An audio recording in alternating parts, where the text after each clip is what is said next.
The government of Canada is implementing a foreign buyers ban to help restore affordability for housing in Canada. But can this buyers ban potentially backfire on them, making housing less affordable in the long run?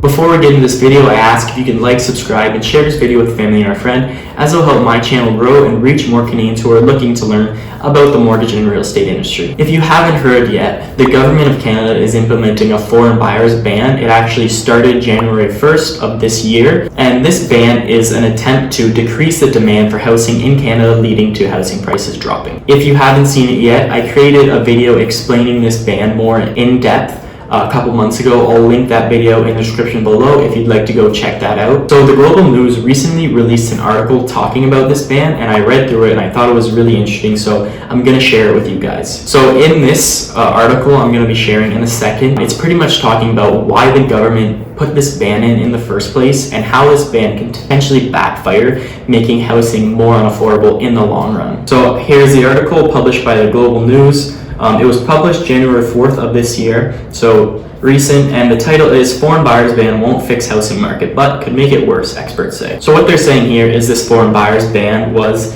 the act was passed on June 23rd, 2022, and it's an effort to tackle Canada's ballooning housing affordability crisis. So really quickly, under this ban, non-citizens, non-permanent residents, and foreign commercial enterprises are blocked from purchasing Canadian homes. With some exceptions for international students and temporary residents, those who violate this ban will be facing a $10,000 fine and may have to sell their property. So Adam Hassan, the Minister of Housing and Diversity, has said that through this legislation, we're taking action to ensure that housing is owned by Canadians. For the benefit of everyone who lives in this country, we will continue to do whatever we can to ensure that all residents of this country have a home that is affordable and meets their needs. So what they're saying in this article is that potentially this foreign buyers ban isn't going to fix the issue of affordable housing. We'll get into that more of that later down in the article, but they're saying it's more of a political stunt. So as it says here, it's a powerful talking point, and it will certainly be popular among those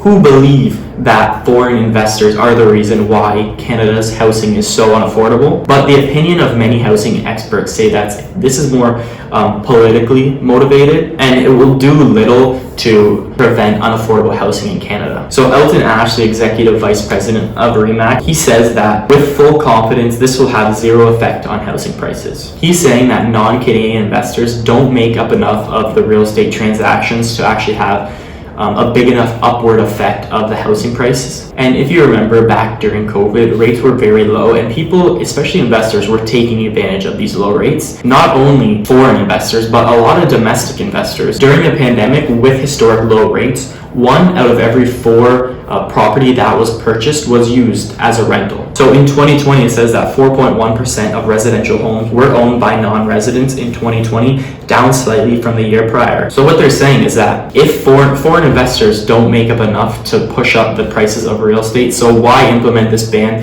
and why not focus your efforts on what the real underlying issue is? Ash notes here that the recent ballooning in Canada's housing prices was in part driven by the low interest rates environment experienced during the COVID-19 pandemic. As I said before, where domestic investors have had a much bigger impact, it states here that domestic investors in Canada housing market have had a much larger impact on prices than foreign investors do, and at least 4 times as much by his estimate. So the question they bring up here is, if non-Canadian home ownership has such a minimal effort on the housing market, why has the federal government implemented such a heavy-headed ban? So this article here is saying that they're implementing this foreign buyers ban to kind of scapegoat foreigners for Canadians' housing woes, when the real solution is more on the supply. We obviously have a low supply for housing in Canada. They're saying that this is more of a political publicity stunt to try and show that they're working towards making housing more affordable, but it doesn't seem like they're going in quite the right direction, as unaffordable housing seems to be stemming from a low supply of housing. Now let's get to the part where they're saying this could potentially make housing more unaffordable for Canadians in the long term. So here they quote one scholar from Simon Fraser University. They say the timing and scope are just very, very misguided. He says that housing development investors, both foreign and domestic,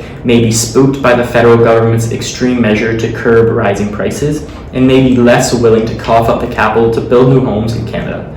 they might turn their attention to other countries deemed to be safer places for their investment, or they may require a higher return to compensate for the higher risk. He's saying that these drastic measures that the Canadian government is putting in could kind of decrease the confidence of housing development investors, and they might not want to invest in building houses in Canada, and they might just go to other countries that may just seem safer to invest their money in because they haven't done these drastic moves like Canada has. So that's pretty much it for the article. I'll link the article below if you'd like to read the whole thing. It does talk about some other things, but I'm not going to get into it in this video. Do you think the Canadian government is wasting their time implementing these bans and it's more of a publicity stunt to show that they're trying to help out with unaffordable housing while not totally focusing on the main issue, which is a low supply of housing? Or do you think this ban is a great idea to help restore affordability? Whatever your thoughts are, let me know in the comments. I'm looking forward to hearing them. And if you found any value in this video, please like, subscribe, and share this video with a family member or friend who would also enjoy seeing it. Don't forget, I've created those 3 free mortgage guides. The first one is a first-time homebuyer's guide, the second is a refinancing guide, and the third one is you found your dream home, now you need to obtain financing for that home. So those are in the description below. Go check those out. If you have any questions, make sure to comment them below.